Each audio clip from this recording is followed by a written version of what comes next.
말세가 가까워진다고 하지 않습니까? 여러분, 요즘 말세의 끝이다 이렇게 생각이 되는데요. 사회를 봐도 또 세계에 돌아가는 정세를 봐도 환경 문제, 전쟁 문제, 기근 문제, 기아 문제, 또 세상에 창궐하는 이런 전염병 문제, 이런 걸 보면 진짜 주님이 오실 때가 가까웠다 이런 생각이 들기도 합니다. 말세가 가까워질수록 영적으로 많이 혼탁해짐이 더해집니다. 뭐가 바른 건지 또 무엇이 진리인지 잘 구별이 못 가고 모호해집니다. 그리고 초점이 자꾸 흐려지는, 뭐가 목적인지도 까먹어버리는 그러한 삶을 살기가 쉽습니다. 교회도 마찬가지입니다. 사실 오늘 우리가 다룬 본문들 영적 전쟁에 대한 내용이지만 에베소서의 그 흐름 가운데서 이게 마지막에 놓였다는 게 되게 중요합니다. 우리가 교회에 대해서 말씀하잖아요. 에베소서는 교회론인데 이 교회에 대한 얘기를 쭉 하면서 오늘 에베소서의 맨 마지막 교회에 대한 이야기에서 사도 바울이 영적 전쟁에 대한 이야기를 하고 있다는 것은 그만큼 교회는 영적 전쟁의 최전선에 서 있다는 것을 말해주는 것입니다.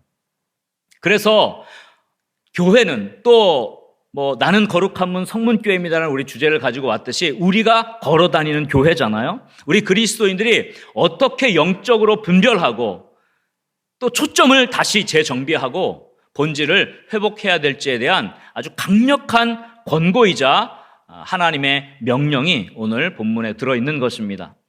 그래서 오늘과 다음 주 2주간에 걸쳐서 2021년의 마지막을 영적 전쟁에 대한 말씀으로 좀 정리를 하고 교회론을 정리를 하려고 해요. 그래서 제가 오늘 주제를 교회 참 그리스도인은 무엇과 싸워야 하는가라는 제목으로 영적 전쟁을 다시 한번 정리하고 또 결단하는 그런 시간이 될 수 있기를 주의 이름으로 간절히 소원합니다. 첫 번째 우리가 싸워야 될 것이 있습니다. 한번 저를 따라하면 좋겠습니다. 교회는 하나님의 형상을 지키기 위해 싸워야 한다. 우리 그리스도인은 하나님의 형상, 새로운 하나님의 형상을 덧입은 존재입니다.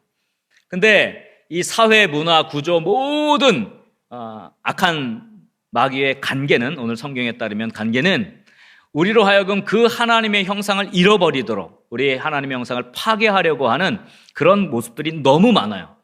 그래서 참 그리스도인은 하나님의 형상을 파괴하는 모든 모습들과 영적으로 싸워야 하는 것입니다. 오늘 본문 11절 말씀해 보니까 이렇게 말씀했죠. 한번 다 같이 11절 말씀 읽겠습니다. 마귀의 간계를 능히 대적하기 위하여 하나님의 전신갑주를 입으라 그랬습니다. 마귀의 간계를 대적하기 위한 전신갑주, 이건 너무 많이 들은 말씀이잖아요. 오늘 본문 말씀을 가지고 아마 여러분 신앙생활 하는 동안 너무 많은 설교를 들으셨을 겁니다. 전신갑주가 뭘까요? 전신갑주를 입으라 그랬어요. 뭐가 생각나세요? 전신갑주 하면 로마의 군인의 그 군복, 제복, 갑옷 이런 것들이 좀 생각나시지 않습니까? 물론 편하게 영적 전쟁이니까 로마의 갑옷을 생각하는 것은 정상입니다. 그러나 사도 바울이 오늘 하나님의 전신갑주를 입으라고 할 때 그 전신갑주는 로마 군병에게서 감화를 받고 그것을 상징적으로 가져온 내용은 아닙니다. 그래서 전신갑주라는 표현 앞에 뭐가 붙었냐면 하나님의라는 단어가 붙었어요. 하나님의 전신갑주를 입으라. 또 13절에도 또 반복해서 하나님의 전신갑주를 입으라. 그렇게 반복했습니다. 이것은 하나님이 어떤 모습을 갖고 계신지를 표현하는 구약적 용어예요. 그래서 구약에서 이러한 하나님의 형상을 표현하는 이 갑주의 모습을 오늘 본문하고 한번 비교해 보면 아주 잘 알 수가 있습니다. 오늘 본문 너무 잘 알죠? 13절부터 전신갑주에 대한 내용이 나오잖아요. 그러므로 하나님의 전신갑주를 취하라. 이는 악한 날에 너희가 능히 대적하고 모든 일을 행한 후에 서기 위함이라 말하면서 첫 번째 14절 그런즉 서서 어떻게 해요? 진리로 허리띠를 띠라. 두 번째 의에 호심경을 붙이라. 호심경이란 말은 흉패, 가슴에 붙이는 것입니다. 의에 가슴에 붙이는 이 호심경, 흉패를 붙여라. 그 다음에 15절에 보니까 평안의 복음에 신을 신어라. 16절에 보니까 믿음의 방패를 가지고 악한 자의 불화살을 소멸해라. 그리고 17절에 구원의 투구를 써라. 그 다음에 성령의 검, 하나님의 말씀을 가지라. 이렇게 말씀합니다. 그럼 이런 것들이 어디에서 나왔을까요? 이 내용들이 어디에서 왔을까요? 구약에 나와요. 여호와 하나님의 형상에 대해서 묘사할 때 이런 표현들이 나왔고요. 장차 오실 메시아가 어떤 분인가에 대해서 묘사할 때 이런 내용들이 나옵니다. 대표적으로 이사야서에 많이 나오는데요.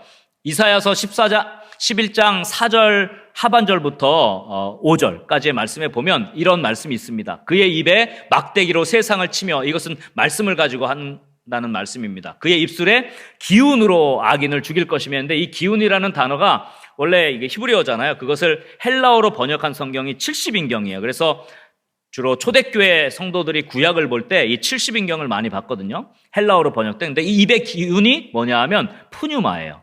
그래서 입술의 영으로 악인을 처단한다. 그런 개념이 됩니다. 5절에 보니까 공의로 그의 허리띠를 삼고 성실로 그의 몸에 띠를 삼는다. 이것은 하나님이 어떤 분인가를 표현하는 내용인데 이것을 에베소서에서 가져온 거예요.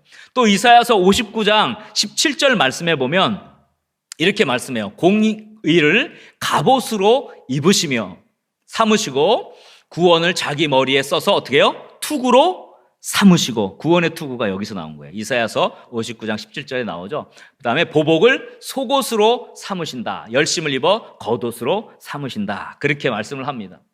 그러니까 이런 두 구절만 봐도 에베소서가 이 로마 복제에서 온 게 아니라 하나님의 형상이 어떠한가를 가지고 온 거예요. 여기에 보면 허리띠에 대한 내용, 또 의의 흉패, 호심경에 대한 내용, 구원의 투구에 대한 내용, 또 입술의 기운, 즉 성령에 대한 내용들이 여기에 다 나오죠. 근데 이러한 이사야 59장 17절의 근거에서 이것을 하나님의 형상으로 풀어 기술한 유대교의 문헌이 있어요. 중간기 문헌. 말라기 끝나고 마태복음이 기록되기 중간에 유대교의 문헌들이 있는데 거기에 발전된 형태가 나와요. 이사야서 59장의 말씀을. 지혜서라는 말씀에 5장 17절부터 보면 이렇게 그것을 좀 풀었었어요. 자, 여호와께서 그의 열심을 자신의 뭐로 삼으신다 그래요? 전신갑주로 삼으시며, 전신갑주라는 단어가 여기서 나옵니다. 사도 바울이 이것을 그대로 가지고 와요. 또한 그의 대적들을 쫓아내도록 모든 피조물을 무장시키실 것이다.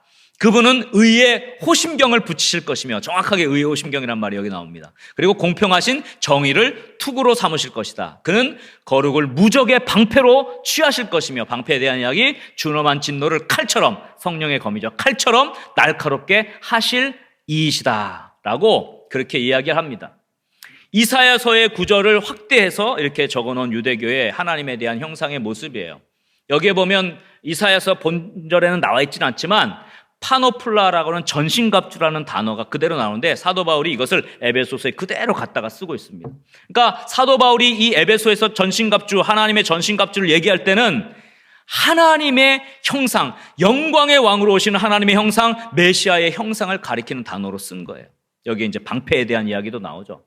빠진 게 그러면 하나가 있는데 그게 뭘까요? 이제 신이죠, 신. 복음의 신. 평안의 신발. 그것은 이사야서 52장 7절에 보면 좋은 소식을 전하며 평화를 공포하며 복된 좋은 소식을 가져오며 구원을 공포하며 시온을 향하여 이르기를 내 하나님이 통치하신다 하는 자의 산을 넘는 발이 어찌 그리 아름다운가. 여기서 평안, 복음, 발, 신에 대한 이야기가 나옵니다. 다시 한번 정리하면 하나님의 전신갑주예요. 이것은 로마의 병사의 싸우는 무기를 얘기하는 게 아니라 무엇을 얘기하냐면 하나님의 형상을 얘기합니다.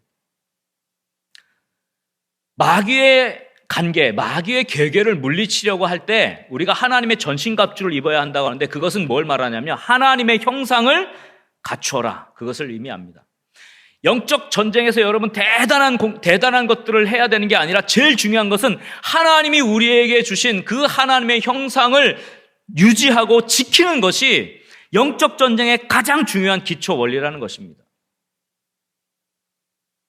옛사람 아담은 하나님의 형상으로 창조되었는데 죄를 지음으로 하나님의 형상이 파괴됐어요. 온갖 죄성이 다 들어왔습니다. 그래서 예수 그리스도를 믿는 사람들로 하여금, 교회로 하여금 새로운 피조물로 하나님이 창조하셨어요. 그리스도의 새로운 피조물이라. 이전 것은 지나갔으니 보라 새 것이 되었도다 했지 않아요? 그래서 하나님의 형상으로 새로 우리는 지으심을 받았어요. 그 하나님의 형상을 지키는 게 중요한데 오늘날 많은 그리스도인들이 이 하나님의 형상을 잃어버리고 있다는 거예요. 그러면서도 그리스도인으로 교회로 살아간다고 이야기하는 것이 제일 우리의 선결해야 될 과제라는 것입니다. 오늘 본문 말씀에 5가지 정도의 그 하나님의 형상에 대한 이야기가 나오는데요. 자세히 이야기하지는 않겠습니다. 여러분 너무 설교를 많이 들었기 때문에 간단하게 5가지만 좀 정리하고 넘어갈게요. 첫 번째로 교회는 참 그리스도인은 진리의 허리띠를 띠어야 한다고 합니다. 이것은 진리가 중심이 되라 그런 뜻입니다. 마귀는 진리가 아닌 인간의 생각 또는 세속적 가치관을 알게 모르게 이렇게 슬며시 집어넣습니다. 이것을 비진리인지도 모르고 그냥 세상의 문화가 그러니까 세상의 풍습이 그러하니까 그냥 교회도 이렇게 슬쩍 넘어가는 경우가 많아요. 이것은 하나님의 형상이 아닙니다. 스스로 속아서는 안 돼요. 마귀의 관계는요, 우리를 속여요. 진리가 우리의 삶의 중심이 되고 진리가 우리 교회 안에 중심이 되는 은혜가 있기를 주의 이름으로 간절히 소원합니다. 교회는요, 참 그리스도인은 의의 호심경을 두어야 한답니다. 즉 의를 마음에 품어야 합니다. 그래서 의라는 단어가 이 흉패라는 단어와 연결하는 거예요. 세상에서 보십시오. 온갖 부정한 일들이 많습니다. 속임수가 많습니다. 자기 이익을 위해서 또는 자기의 유익을 얻기 위해서 사람들을 속입니다. 부정한 일들, 불의한 일들이 너무도 많이 일어납니다. 그렇게 하면서 교회 와서는 기도도 잘할 수 있어요. 봉사도 열심히 할 수 있어요. 그래도 괜찮다고 마귀는 괜찮다고 합니다. 이것은 의가 없는 거예요. 이것은 하나님의 형상이 아닌 것입니다. 우리의 마음에 하나님의 의를 둘 수 있기를 주의 이름으로 간절히 소원합니다. 이러한 불의와 싸우는 것, 이 하나님의 형상 의의 흉배를 가슴에 붙이는 것은 얼마나 중요한지 몰라요. 또 세 번째로 교회는 이 참 그리스도인은 평안의 복음의 신을 신어야 한다고 합니다. 즉 평안을 선포하는 발걸음을 지녀야 하는 것입니다. 네 번째로 교회는 참 그리스도인은 믿음의 방패를 가져야 한다고 합니다. 이것은 담대한 믿음이죠. 의심하지 않는 믿음, 흔들리지 않는 믿음을 말하는 것입니다. 마귀의 관계는 의심하게 하죠. 이것을 믿음의 방패로, 흔들리지 않는 믿음의 방패로 우리가 딱 가지고 있을 때 오늘 성경에 보니까 악한 자의 불화살을 소멸한다 그랬어요. 왜 이 의심과 관련된 부분에 악한 자의 불화살이라고 하는 특정한 그 강조가 있냐면요. 그게 그만큼 강력하기 때문에 그래요. 우리는 이것과 싸워야 합니다. 흔들리지 않는 믿음을 소유할 수 있는 저와 여러분 될 수 있기를 주의 이름으로 간절히 소원합니다. 마지막으로 교회는 그리스도인은 구원의 투구를 써야 한다고 합니다. 이것은 구원에 대한 감격을 말합니다. 구원의 감격과 구원의 확신이 없은 채로 봉사할 수 있습니다. 그러나 환경과 상황이 어려워지고 고난이 몰아닥치면 흔들려요. 구원의 확신과 감격이 있다면 우리는 어떠한 상황에서도 어떠한 힘든 과정 속에서도 너끈히 이겨낼 수 있습니다. 그래서 구원의 확신이 그렇게 중요해요. 구원의 확신을 흔드는 모든 것들과 싸워 이기는 저와 여러분 될 수 있기를 주의 이름으로 간절히 소원합니다. 하나님의 말씀 성령의 검은 다음 시간에 제가 이건 좀 중요한 한 부분을 다음 시간에 좀 다루려고 해요. 이렇게 5가지 하나님의 형상이 우리 안에 회복되는 게 중요해요. 근데 마귀는 계속해서 우리로 하여금 이 하나님의 형상을 자꾸만 잃어버리게 하고 파괴하려고 하는 겁니다. 진리를 빼앗아 비진리로 우리의 삶을 속입니다. 의 대신 불의를 우리의 삶에 채우려고 합니다. 평안을 앗아가고 분쟁과 다툼을 일으킵니다. 믿음을 빼앗아서 의심과 불신을 속에서부터 피어오르게 합니다. 구원의 확신을 흔들어서 삶을 넘어뜨립니다. 이것이 말세에 되어지는 일입니다. 근데 우리가 그것도 모르고 그냥 살아갑니다. 교회가 참 그리스도인이 비진리와 불의와 다툼과 의심과 흔들리는 구원을 쏟아내는 이 마귀의 관계와 싸워서 이기려면 진리와 의와 평안과 믿음과 구원의 하나님의 형상을 갖추는 영적 싸움에 돌입해야 합니다. 영적으로 깨어 강건하며 하나님의 형상을 취하고 하나님의 형상인 전신갑주를 취하는 저와 여러분 될 수 있기를 주의 이름으로 간절히 축원합니다. 그럴 때 우리 교회는 마귀의 관계를 물리치고 세상 가운데서 빛의 자녀로 그리고 산 위에 있는 동네와 같이 빛을 발하게 될 것입니다. 우리 거룩한 문 성문교회 믿음의 영가족들, 또 한 분 한 분들이 하나님의 형상인 전신갑주를 취하는 그런 영적 전쟁에서 승리할 수 있기를 주의 이름으로 간절히 축원합니다. 그래서 세상 가운데서 여러분 승리하는 참 그리스도인 거룩한 문 성문교회, 또 우리 한국교회가 될 수 있기를 주님의 이름으로 간절히 축원합니다. 그 다음에 두 번째로 우리가 무엇과 싸워야 할 것인가? 한번 저를 따라하면 좋겠습니다. 교회는 예수님을 주님으로 지키기 위해 싸워야 한다. 아니, 목사님, 이게 무슨 말입니까? 예수님이 당연히 교회의 주인이 아니십니까? 근데 이걸 싸우라는 게 도대체 무슨 말입니까? 여러분, 우리 안에 예수님을 대체한 가짜 주인들이 너무 많아요. 이걸 우상이라고 합니다. 가짜 신이라고 합니다. 참 그리스도인은 예수님을 대체한 거짓 주인, 거짓 신, 가짜 신, 우상과 싸워야 합니다. 오늘 본문 12절 말씀 한번 다 같이 보겠습니다. 12절 말씀 한번 다 같이 읽겠습니다. 우리의 싸움은 혈과 육을 상대하는 것이 아니요 통치자들과 권세들과 이 어둠의 세상 주관자들과 하늘에 있는 악의 영들을 상대함이라 그랬습니다. 눈에 보이는 싸움이 아니라는 거예요. 혈과 육의 싸움이 아니라는 겁니다.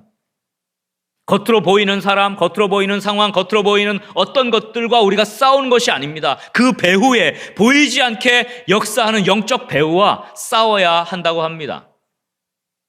그러므로 눈에 보이는 사람, 환경, 현상과 싸우지 말고 배후에 있는 악의 세력과 싸워야 합니다. 어떤 집사님은 그렇게 남편과 싸워요. 우리가 싸울 대상은 눈에 보이는 사람이 아니에요. 그 배후에서 역사하는 거죠. 그러니까 사실 해결이 안 되는 거예요. 맨날 사람과 싸우니까. 그 배후의 것들을 결박을 끊을 수 있도록 영적 전쟁을 하는 게 중요해요. 좀 구체적인 방법은 제가 다음 주에 좀 얘기할 거예요. 말씀, 기도 뭐 이런 것도 쭉 있어요. 진짜 중요한 것이 있어요. 그런 영적 배후 세력들과 전쟁하는 그런 부분이 있어요. 이런 영적인 제압이 필요해요. 그래서 영적인 것은 영적인 것으로 해결해야지 영적인 것을 육적인 방법으로 해결하려고 해서는 안 됩니다. 끝이 안 나요. 그래서 오늘 본문에서 말하는 이 영적 세력들이 보니까 크게 두 종류로 나눌 수 있어요. 첫 번째는 통치자들과 권세들 이렇게 표현됐죠. 이 통치자들, 권세들은 우리가 생각하는 그런 통치자들을 말하는 개념이 아닙니다. 그 헬라어 원어는요, 정사와 권세 이렇게 번역하는 게 정확해요. 여러분, 정사와 권세 들어보시죠. 이것은 지역과 사회를 다스리는 초자연적인 세력, 초자연적인 존재를 말하는 단어입니다. 이런 정사와 권세는 어떤 한 지역, 도시, 그리고 나라를 다스립니다. 그래서 각 지역마다 그 문화적 특색, 종교적 특색, 우상의 특색들이 있어요. 결국 이러한 문화, 사회적 통념, 심지어는 종교 이런 것을 가지고 사람들을 하나님에게서 멀어지게 합니다. 그렇죠? 이런 것들과 우리는 싸워야 되죠. 이 영적 배후를 여러분 잘 아는 게 굉장히 중요합니다. 이게 정사와 권세에 하는 일이에요. 또 우리가 싸울 대상은 어둠의 세상 주관자들이라고 합니다. 하늘에 있는 악한 영들이라고 해요. 그래서 세트입니다. 정사와 권세, 즉 통치자들과 그 다음에 권세들, 이게 세트고요. 그 다음에 어둠의 세상 주관자들과 하늘에 있는 악의 영들, 이게 이렇게 세트예요. 이 어둠의 세상 주관자라는 이 헬라어 원어의 의미는 점성술에서 온 용어예요. 그러니까 인간의 운명, 세상에서 일어나는 일들을 주관하는 영적 세력을 가리킬 때 세상 주관자들이라는 표현을 합니다. 하늘에 있는 악한 영, 악의 영, 비슷한 개념입니다. 쉽게 말하면 무당이라든지 주술, 또 점치는 거, 이런 것들이 다 이 안에 포함됩니다. 마귀의 관계는요, 교회, 참 그리스도인의 주인이자 중심인 그리스도 대신에 자꾸 다른 것을 놓도록 만듭니다. 이게 마귀의 관계의 특징이에요. 그래서 사람에 이끌리게 합니다. 정치에 이끌리게 합니다. 돈에 이끌리게 합니다. 인간관계에 이끌리게 합니다. 사회 문화에 이끌리게 합니다. 집단적인 환경, 사회적 통념에 이끌리게 합니다. 그래서 예수님을 중심으로 살아가고 결정하고 결단하는 삶이 아니라 그냥 그런 것들에 휩쓸려서 살아가는 삶을 살게 하죠. 이것은 참 주인이신 예수님을 다 대체하는 것입니다. 그러므로 핵심은 교회의 주인은 누구시다? 예수 그리스도시다. 제가 늘 강조하는 거죠. 이게 개혁신앙의 핵심입니다. 하나님의 절대 주권. 예수 그리스도의 주인 되심. 교회의 주인인 참 그리스도인의 삶의 주인인 그리스도를 빼앗아서 그 자리에 문화를 놓기도 하고 사회적 정치적 이념을 놓기도 하고 어둠에 속한 다양한 것들을 갖다가 넣어서 마귀가 우리를 속여요. 우리는 안 그런다고 생각해요. 그냥 우리는 안 그런다고 생각하는데요, 잘 생각해 보면요, 주인이 바꿔치기 당한 경우가 굉장히 많습니다. 팀 켈러 목사님이 쓴 책 가운데 내가 만든 신이라는 책이 있어요. 진짜 명저 중에 아주 탁월한 책이에요. 우리 안에 있는 가짜 우상들에 대해 적나라하게 지적하는 그 내면을 너무 진짜 후벼 파는 그런 저작입니다. 근데 여기에 보니까 평생 소원, 오래 간절히 바라는 것도 우상이 될 수가 있대요. 심지어는 사랑 좋잖아요. 사랑하는 것 좋잖아요. 사랑조차도 우상이 될 수 있다고 얘기합니다. 돈, 성취, 권력 이런 건 말할 것도 없고요. 문화, 심지어는 종교도 가짜 신이 될 수 있답니다. 이러한 가짜들과 결별해야 된다고 선언합니다. 여러분, 욥을 생각해 보십시오. 욥은 온 재산, 자녀, 심지어는 건강까지 다 빼앗겼어요. 근데 욥은 여호와 하나님이 주인 되신 사실을 잃지 않았습니다. 이것이 하나님을 주인으로 모시고 사는 자들의 특징입니다. 자신의 재산이 주인이 아니었습니다. 자신의 자녀도 모시는 신이 아니었습니다.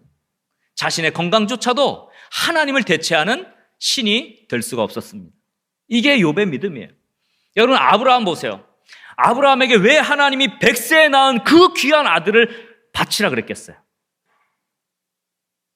가장 귀한 것을 가지고 하나님이 우리를 테스트하십니다.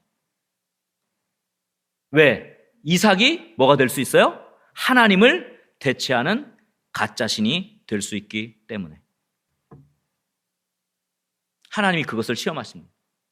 정말 소중한 것을 가지고 우리를 시험하세요. 아브라함이 이삭을 드림으로써 비로소 네가 나를 경외하는 줄 내가 알겠다라고 하나님이 그를 칭찬하시죠. 여호와 이레의 신앙이 나옵니다. 교회가 참 그리스도인인 우리가 가장 화가 나야 하는 것은요, 예수님을 빼앗을 때죠. 우리는 이것과 싸워야 합니다. 예수님을 빼앗기지 말아야 합니다. 그런데 예수님은 빼앗겨도 밍숭맹숭한데 다른 것들에 대해서는 눈에 불을 불키고 싸웁니다. 초점이 흐려진 거죠. 한번 저를 따라했으면 좋겠습니다. 한번 저를 따라합시다. 다른 것은 다 잃어도 예수님은 잃지 말자. 다른 것은 다 빼앗겨도 예수님은 빼앗기지 말자. 할렐루야. 우리 거룩한 문 성문교회 믿음의 영가족들이 이 예수님을 대체하는 모든 가짜신들, 우상들과 싸우고 참 교회의 주인이신, 우리 인생의 주인이신 예수 그리스도를 빼앗기지 않는 영적 전쟁에서 승리하는 축복의 사람들 될 수 있기를 주의 이름으로 간절히 축원합니다. 우리 한번 옆에 분들 이렇게 한번 인사했으면 좋겠어요. 예수님을 주님으로 지킵시다. 참 주인이신 예수님을 빼앗기지 맙시다. 이제 말씀을 정리하겠습니다. 오늘 두 가지 영적 싸움에 대해서 말씀을 했습니다. 첫 번째, 하나님의 형상을 지키기 위해 싸우십시오. 하나님의 형상을 파괴하는 모든 비진리, 불의, 다툼, 불신, 구원의 의심을 품는 모든 마귀의 관계와 싸워서 승리하는 저와 여러분 될 수 있기를 주의 이름으로 간절히 소원합니다. 그리고 예수님을 주님으로 지키기 위해서 여러분 싸우십시오. 모든 가짜신들, 우상들로 가득 차 있는 우리의 삶, 우리 교회의 모든 것들을 다 내려놓고 참 주인이신 예수 그리스도를 모실 수 있는 그 영적 싸움에서 승리하는 저와 여러분 될 수 있기를 주의 이름으로 간절히 소원합니다. 그래서 이 말세 때 뭐가 옳은지도 뭐가 진짜인지도 뭐가 진짜 중심인지도 모르고 그저 신앙생활 한다고 살아가는 이 말세 때에 바른 교회, 진리 안에 서 있는 교회, 예수 그리스도가 주인인 교회로 살아가는 저와 여러분들, 축복의 사람들 다 될 수 있기를 주의 이름으로 간절히 축원합니다.